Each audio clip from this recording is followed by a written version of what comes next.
धन्यवाद अध्यक्ष महोदय जी, आपने मुझे इस विषय पर बोलने का मौका दिया। कुछ दिनों पहले हम राम मनोहर लोहिया अस्पताल गए थे। पुलिस लाठीचार्ज में घायल दिल्ली की उस छात्र की स्थिति जानने के लिए जो आईसीयू में अपनी जिंदगी की सबसे बड़ी लड़ाई लड़ रही है। हमसे कुछ ही समय पहले आदरणीय स्वास्थ्य मंत्री जी श्री जेपी नड्डा, अन्य नेता भी गए। जब तक हम वहां पहुंचे, उस लड़की की मां नेताओं के आने जाने से गुस्से में थी। सुन लीजिए, सुनिए, किसी की पीड़ा का मजाक नहीं उड़ाते। कोई भी हो, किसी की पीड़ा का मजाक नहीं उड़ाते। आप संसद में बैठे हैं, निशिकांत जी आप बना रहे हो। जब तक हम वहां पहुंचे, उस लड़की की मां नेताओं के आने जाने से गुस्से में थी। किस लिए आए हो? उसने आईसीयू के दरवाजे के बाहर खड़े होकर हमें पूछा। हमारे सामने कांपते हुए हाथ जोड़े कहने लगी कि धन्यवाद आप आए हैं, ठीक है, मगर मुझे किसी से नहीं मिलना, मुझे किसी से बात नहीं करनी।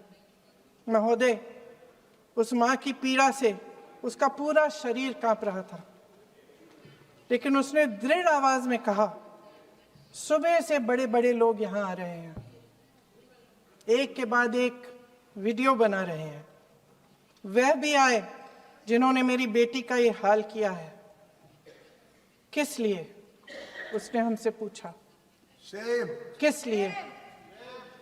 मेरी बेटी की बलि तो चढ़ गई है, लेकिन उसे कुछ भी हो जाए तो मैं उसके लिए अपने आप लड़ूंगी।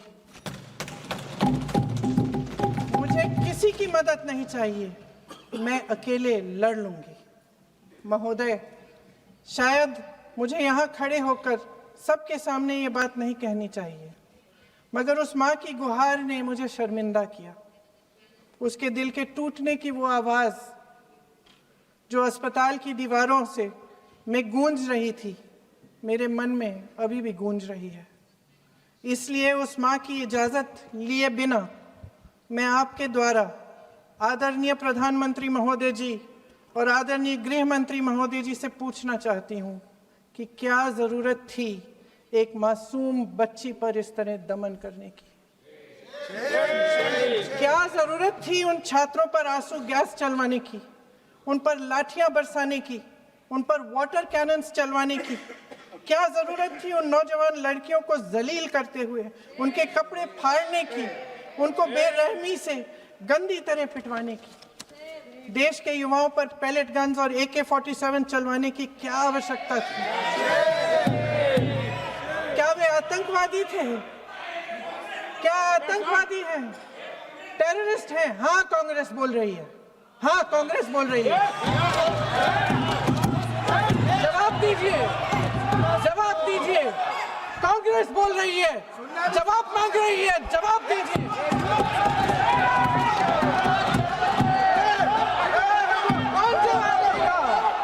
कौन जवाब देगा? गृह मंत्री जी जवाब देंगे। किसने ऑर्डर दिया? किसने ऑर्डर दिया पैलेट गन्स चलाने के लिए? किसने ऑर्डर दिया? आपके माध्यम से मैं पूछती हूं अध्यक्ष महोदय, किसने ऑर्डर दिया? प्रधानमंत्री जी ने दिया? गृह मंत्री जी ने दिया? जवाब देंगे? पूरा देश पूछ रहा है, सिर्फ कांग्रेस पार्टी नहीं पूछ रही है, पूरा देश पूछ रहा है। अध्यक्ष महोदय, देश के माता पिता पूछ रहे हैं, छात्र पूछ रहे हैं, अध्यापक पूछ रहे हैं, पूरा देश आज ये पूछ रहा है। और आपकी जिम्मेदारी बनती है कि आप इस सवाल का जवाब दें। क्यों डरते हैं आप इस देश के नौजवानों से? क्यों डरते हैं आप इस देश की बुलंद आवाज से? और उस आवाज को दबाने का हक आपको किसने दिया है? महोदय, ये सदन यहाँ बैठे हुए सांसदों की जागीर नहीं है, ये इस देश की अमानत है। यहाँ बैठे हम सब इस देश की जनता, इस देश के युवाओं, बुजुर्गों, गरीबों, अमीरों और सब धर्मों, सब वर्गों के देशवासियों के सेवक हैं। हम उनके प्रतिनिधि हैं और ये सत्ता हमें उन्होंने ही दी है। इस देश का संविधान हमारी सर आंखों पे, इस देश का लोकतंत्र सर्वोपरि है। इसे ध्वस्त करना पाप है। यह करोड़ों जनता हमसे सिर्फ एक चीज मांगती है, जवाबदेही। इंग्लिश में इसे अकाउंटेबिलिटी कहते हैं। हमें सत्ता देकर, हमें यहां तक लाकर सिर्फ उसकी ये गुहार है कि जो हम करें उसकी भलाई के लिए करें, और अगर उनके साथ अन्याय हो तो हम उनके प्रति जवाबदेह बने और उन्हें न्याय दिलवाएं। पिछले दिनों हजारों बच्चे सड़क पर उतरे। उन्होंने अपनी पीड़ा व्यक्त की। गांधी जी के दिखाए हुए रास्ते पर अहिंसा और सत्य को अपने दिलों में रखते हुए, गाते, मुस्कुराते हुए शांतिपूर्वक प्रदर्शन किया। लोकतंत्र के सबसे पवित्र सिद्धांत के तहत उन्होंने अपनी आवाज उठाने का अधिकार कायम किया। ये उस भारत के बच्चे हैं जो गांव में रहते हैं, जो महानगरों में रहते हैं, जो छोटे कस्बों में, छोटे शहरों में रहते हैं, जहां माँ अपने गहने बेच देती है, पिता अपनी जमीन गिरवी रख देता है, एक परिवार अपनी पूरी जिंदगी की कमाई बच्चे के सपने पर खर्च देता है। और अब उन्हीं बच्चों को लगने लगा है कि आज इस देश में मेहनत से ज्यादा बेईमानी मायने रखती है, मेरिट से ज्यादा पैसा मायने रखता है। तब सिर्फ एक छात्र नहीं हारता, उम्मीद हारती है। इन परेशान बच्चों ने अपनी उम्मीदें आपसे साझा की। उनकी मांगे क्या थी?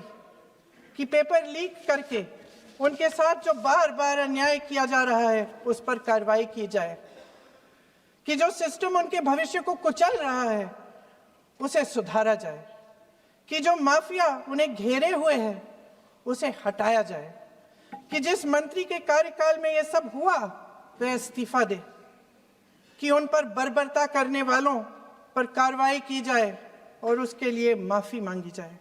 बस यही उनकी मांग थी ना, कि जो शिक्षा और स्वतंत्र अभिव्यक्ति का अधिकार उन्हें संविधान ने दिया है उसे कायम रखा जाए।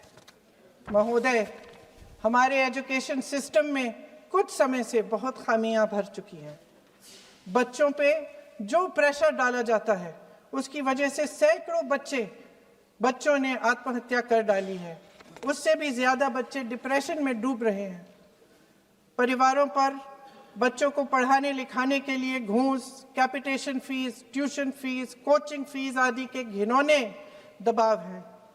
लोन लेने पड़ते हैं, सामान बेचना पड़ता है, और उसके बावजूद कोई गारंटी नहीं कि उनके बच्चों के भविष्य मजबूत बन पाएंगे, क्योंकि बेरोजगारी चरम पे है। इस सरकार ने रोजगार पैदा करने वाले सभी सेक्टर्स को लगातार कमजोर किया। एग्जामिनेशन सिस्टम खुद फेल हो गया है। पिछले दशक में 152 पेपर लीक हुए, 750 करोड़ छात्र प्रभावित हुए, मगर एक भी दोषी, एक भी माफिया को सजा नहीं।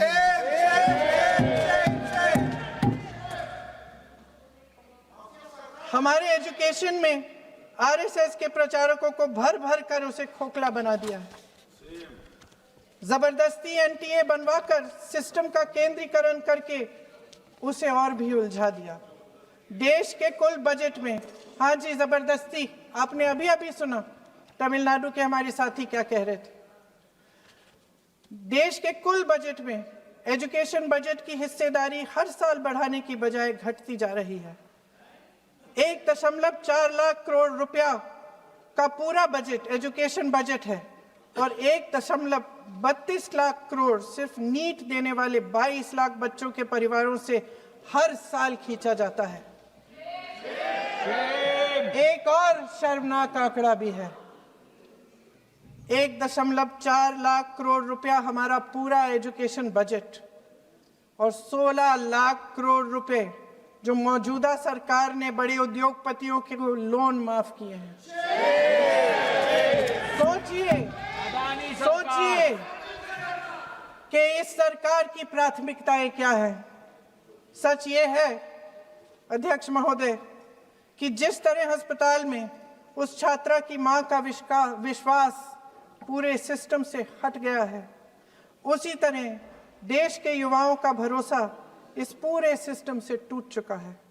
और जब इस तरह देश के भविष्य, हमारे युवा निराश होकर सरकार और सिस्टम से अपना भरोसा हटा देते हैं, तो उस भरोसे को फिर से बनाने के लिए सिस्टम के अंदर से जवाब नहीं ढूंढा जा सकता, उसके दायरे से बाहर निकलना पड़ता है, नए सिरे से ठोस प्रयास करने पड़ते हैं।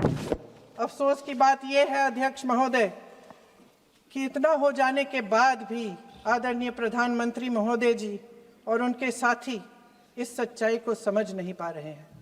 वे अभी भी ये सोच रहे हैं कि पीआर, नैरेटिव चेंज और पालतू मीडिया के सहारे एक बार फिर उनकी नैया पार हो जाएगी। परसों शिक्षा मंत्री जी ने शर्मनाक परिस्थितियों में अपना इस्तीफा दिया और कल यहीं मकर द्वार पर मेरे सत्ता पक्ष के सांसदों ने जिंदाबाद के नारे चिल्लाते हुए उनका संसद में ऐसे स्वागत किया जैसे मानो कोई सुपरस्टार पहुंच गए हैं। विडंबना देखिए महोदय, जब भूतपूर्व शिक्षा मंत्री को मुकुट पहनाया जा रहा था, स्वागत हो रहा था उनका, तब महाराष्ट्र में एक परिवार पेपर लीक पीड़ित अपनी बेटी की आत्महत्या का शोक मना रहा था। आपकी सरकार ने देश के करोड़ों छात्रों को क्या संदेश दिया? आपको किस बात का गौरव है, किस बात का अभिमान है? ये कौन सा अहंकार है? जहां आंखों में शर्म होनी चाहिए, वहां बेशर्मी और स्वागत के नगाड़े बजाए रह रहे हैं। एक तरफ मातम है, दुख है, यहां फूल माला डाल रहे हैं। कोई आप पर कैसे यकीन करे? प्रधानमंत्री महोदय जी ने नया शिक्षा मंत्री चुना, एक ऐसे व्यक्ति को इस पद पर आसीन किया जिसने एक गर्भवती महिला के बलात्कारियों की रिहाई पर अपनी सहमति व्यक्त की, खुशी जताई। देश की करोड़ों लड़कियों को प्रधानमंत्री जी ने इससे क्या संदेश दिया? सर, अखबारों में है। अखबार में नहीं, मेरा कुछ भी बोल के चले जाते हैं क्या? अरे ये तो कैसा क्या है इनके पास? ऐसा ही कोई आरोप लगा दीजिएगा, कोई नियम कानून नहीं है।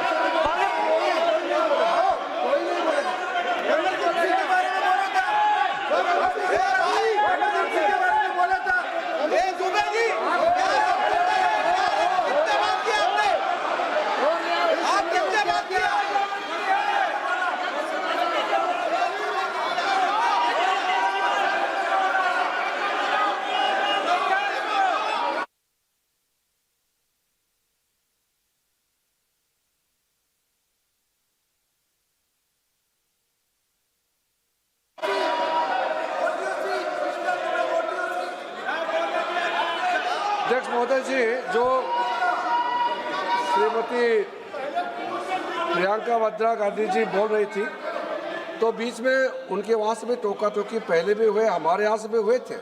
अभी हम लोग तो शांति से सुन रहे हैं, लेकिन जो अभी अभी हमारे वर्तमान नए शिक्षा मंत्री को जो उन्होंने टिप्पणी की, कैरेक्टर असैसिनेशन है एक तरीके से संसद में, और इस तरीके के भाषा हम उम्मीद नहीं करते हैं। मैं इसमें प्रहलाद जोशी जी ने भी खुद कहा है, एक तो उन्होंने प्रियंका जी ने जो गलत बात कही है रिकॉर्ड पे, उसको रिकॉर्ड से हटा दिया जाए। दूसरा इस तरह का भाषा का इस्तेमाल ना करें।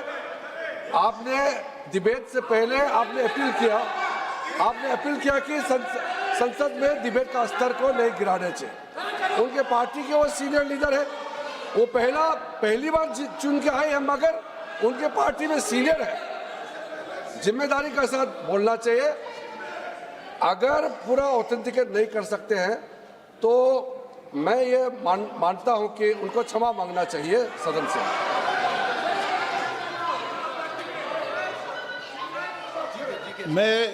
मेरा मत ये सदन के अंदर, ये सदन सर्वोच्च लोकतांत्रिक संस्था का सदन है, इसका एक एक शब्द हमेशा रिकॉर्ड में रहता है।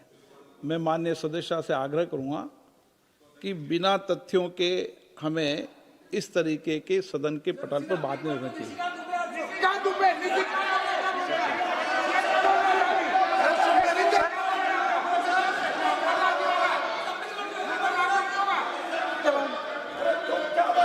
ये तो डिलीट कर दिया, लेकिन आगे भी वो भी डिलीट करा सर। ये तो निजी कान बोलता वो भी ये सीधे कान बोल रहा था, डाटा कर रहा था।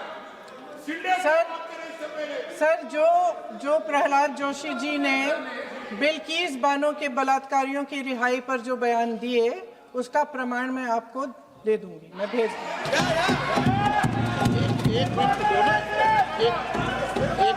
मैं ऑथेंटिकेट करूंगा।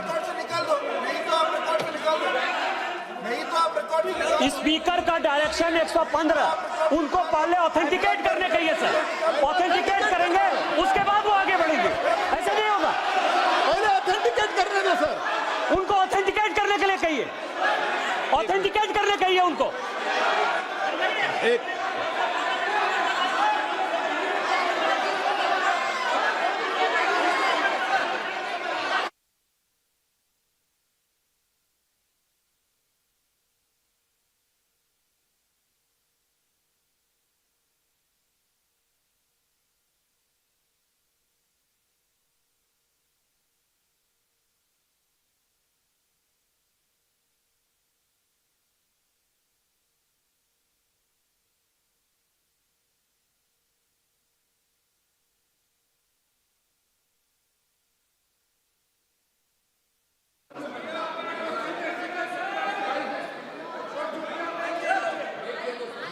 आप उनको बोलने दो, आप मत करो डिस्टर्ब। मैं एक विषय बता दूं, एक मिनट बताऊं।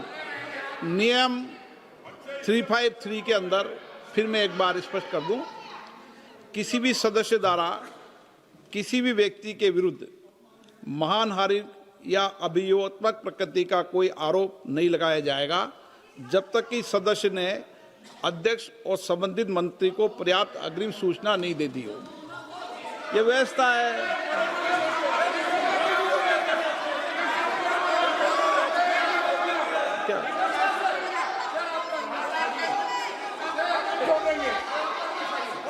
House, ma'am, the same house, Honorable Shrikant Bey told, still that is in the record about Indira Gandhi ji. Still that in the record. Still that in the record. Sir, you are not removed, sir. बोलो, आप भी बोल लो। Sir, केसी वेणुगोपाल जी ने जो नाम लिया है और मैं नेहरू जी के बारे में जो बात कहा है मैंने सर, मैं उस पर कायम हूं और मैं किताब जो है ऑथेंटिकेट करने के लिए तैयार हूं। अय्याज थे नेहरू, अय्याज थे। मैं फिर दोबारा रिपीट कर रहा हूं, आई एम अगेन रिपीटिंग। यही फैक्ट है और वो किताब में ऑथेंटिकेट करके दे रहा हूं। I am authenticating that book.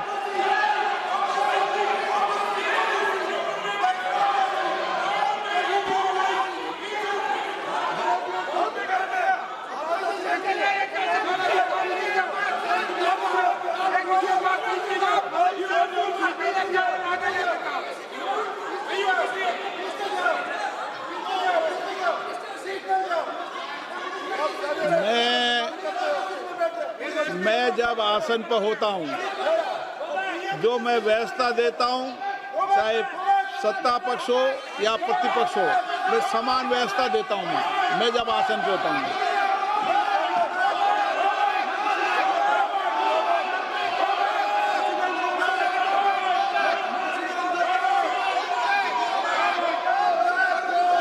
Please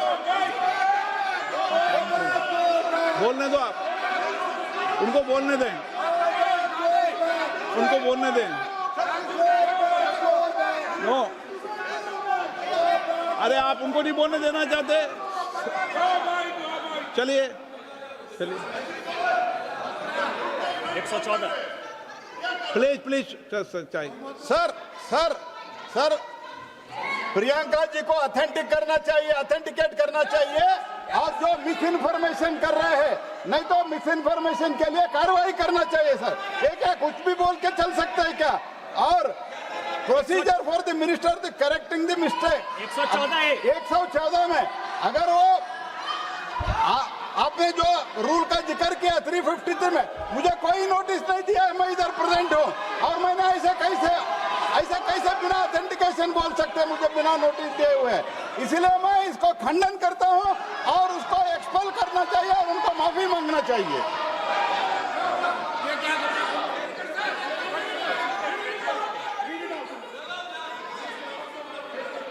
नहीं ये चैप्टर आगे नहीं बढ़ेगा sir.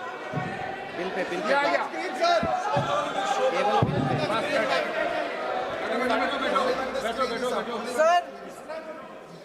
Sir here is a newspaper माननीय आर्टिकल। सदस्य, सर पूरा बुक ही लेके आए आपने, बुक ही लेके आ सकता है। Sir written by a respected माननीय journalist. सदस्य, I will authenticate using this, sir. आप माननीय सदस्य प्लीज इसको छोड़ दें। नहीं बात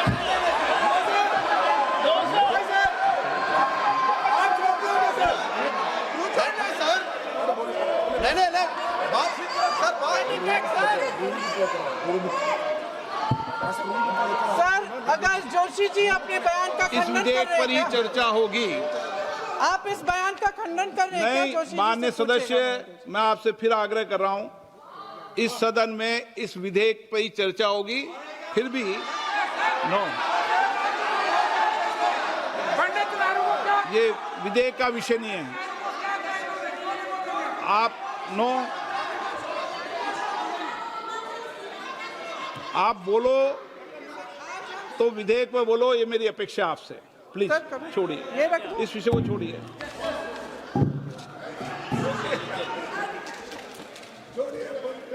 आज हम सदन पटल पर एक ऐसे विधेयक में संशोधन पर डिबेट कर रहे हैं जो 2024 में पारित हो चुका था और इसमें मुख्य संशोधन यही है कि पेपर लीक के अन्य अपराधों के लिए सजा बढ़ाई जाएगी। मगर जब से ये विधेयक पारित हुआ तब से अब तक इस सरकार ने एक भी अपराधी को सजा नहीं दी। आपने देखा है कि कल और परसों से फेस रिकॉग्निशन द्वारा प्रदर्शन करने वाले बच्चों के नाम और पते सार्वजनिक किए जा रहे हैं, मगर यही काम पेपर लीक करने वाले अपराधियों के लिए अभी तक नहीं किया गया। ना इस विधेयक में पेपर लीक रोकने के कोई ठोस कदम है। इससे देश के युवाओं का भरोसा कैसे बनेगा? अध्यक्ष महोदय, आदरणीय प्रधानमंत्री महोदय जी को आपके माध्यम से मैं कहना चाहती हूं कि शायद उन्हें अपने सलाहकार बदलने चाहिए। वे असलियत से एकदम टूट चुके हैं। नई कमेटियां बनाने से काम नहीं चलेगा। उनका अध्यक्ष चाहे कोई भी हो। राधा कृष्ण कमेटी भी व्यवस्था में सुधार लाने के लिए बनी थी। आज तक उसकी एक सिफारिश लागू नहीं हुई है और इस नई कमेटी में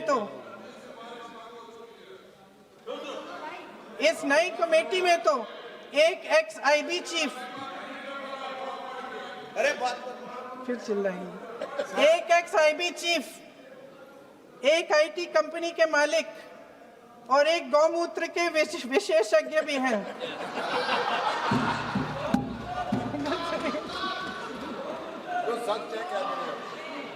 इन्हें शिक्षा के बारे में क्या पता जी?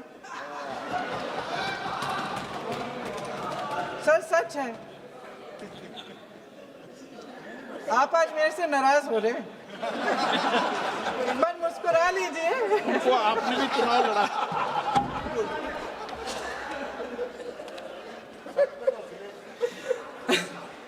सर फास्ट ट्रैक कोर्ट्स का रिकॉर्ड पहले से ही बहुत खराब है। वैसे भी कल की सुनवाई में सीबीआई का वकील पेश ही नहीं हुआ। संसद में विपक्ष को दोषी ठहराने से, खोखले राजनीतिक खेल खेलने से काम नहीं चलेगा।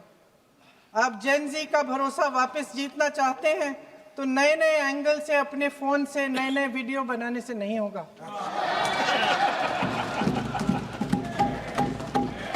प्रधानमंत्री जी को कैमरे का एंगल नहीं, दिल का एंगल बदलना पड़ेगा। ये जेनरेशन जागरूक है, समझता है झूठ पहचानने की उसकी अपार क्षमता है। इनका दिल और दिमाग जीतने के लिए आपको सच्चाई पर उतरना पड़ेगा। आपके शासन के चलते इस नौजवान पीढ़ी के साथ घोर अन्याय हुआ है, बर्बरता हुई है। इस सच्चाई को स्वीकार करिए। अपनी जिम्मेदारी से पीछे हटने से काम नहीं चलेगा। आदरणीय प्रधानमंत्री महोदय जी, आपको जिम्मेदारी लेनी पड़ेगी, ठोस कदम उठाने पड़ेंगे। शिक्षा विशेषज्ञों को इकट्ठा कीजिए, छात्रों, अध्यापकों, सभी स्टेक होल्डर्स को साथ लेकर अन्य विचारधाराओं के थॉट लीडर्स के साथ गहरी चर्चाएं करवाकर एक नई शिक्षा प्रणाली तैयार कीजिए। मौजूदा नेशनल एजुकेशन पॉलिसी में 8 महीने तो एग्जाम चलते हैं, अध्यापकों को पढ़ाने का समय नहीं मिलता। सिर्फ आरएसएस के लोगों से भरने की बजाय सिस्टम को शिक्षित, एजुकेटेड, उन्नत और उदार दृष्टिकोण के लोगों से भी भरिए, जिनकी योग्यता सिर्फ उनकी विचारधारा न हो। रोजगार पैदा करने के सख्त कदम उठाइए, इस पर फोकस करिए। मेडिकल कॉलेजेस की संख्या बढ़ाइए, चिकित्सा शिक्षा का विस्तार कीजिए, ताकि ये बच्चे जो मेहनत कर कर के भी अपने भविष्य नहीं बना पा रहे हैं, एक उज्जवल भविष्य का सपना देख पाए। अध्यक्ष महोदय, छात्रों को सड़क से हटाया जा सकता है, लेकिन उनके सवालों को नहीं। हर लाठी जो किसी लड़की पर, किसी लड़के पर चली है, वे बच्चों की पीठ से ज्यादा सरकार की साख पर पड़ी है। देश के नौजवान न्याय मांग रहे हैं, भीख नहीं। वे यहाँ सरकार गिराने नहीं, अपना भरोसा बचाने के लिए आए थे। अध्यक्ष महोदय, आपके माध्यम से मैं सरकार को कहना चाहती हूँ, अपनी साख बचाइए, अपनी नीयत ठीक करिए, अपनी अकड़ का इलाज कीजिए, अपने वादों पर अमल कीजिए। आपके शासन में हमने बड़ी बड़ी चोरियां देखी हैं। चुनाव में वोटों की चोरी, राम मंदिर में चंदा की चोरी, आपके उद्योगपति मित्रों द्वारा देश की संपत्ति की चोरी, किसानों की जमीन की चोरी, लेकिन सबसे बड़ी चोरी, हाँ ठीक है, सबसे बड़ी चोरी तब हुई। कहिए, बोलिए।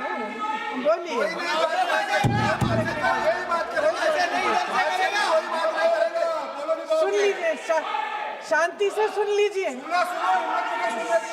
शांति से सुन लीजिए। आपको मौका मिलेगा, आप जितनी भी चोरियों की बात करना चाहते हैं आप कर लीजिए, अभी मेरा समय है। सबसे बड़ी चोरी तब हुई जब देश के नौजवानों के भविष्य, उनके सपने चुराए गए। भविष्य की चोरी, सपने की चोरी किसी भी चोरी से कहीं बड़ी होती है महोदय। अगर देश का युवा निराश हो जाए, अगर देश का युवा निराश हो गया, उसकी उम्मीद टूट गई, तो सबसे बड़ी हार भारत की हार होगी। और हम कांग्रेस और विपक्ष के लोग जान दे देंगे, मगर भारत की हार नहीं होने देंगे। जय हिंद। सर, अब तो मुस्कुरा लीजिए, भाषण खत्म।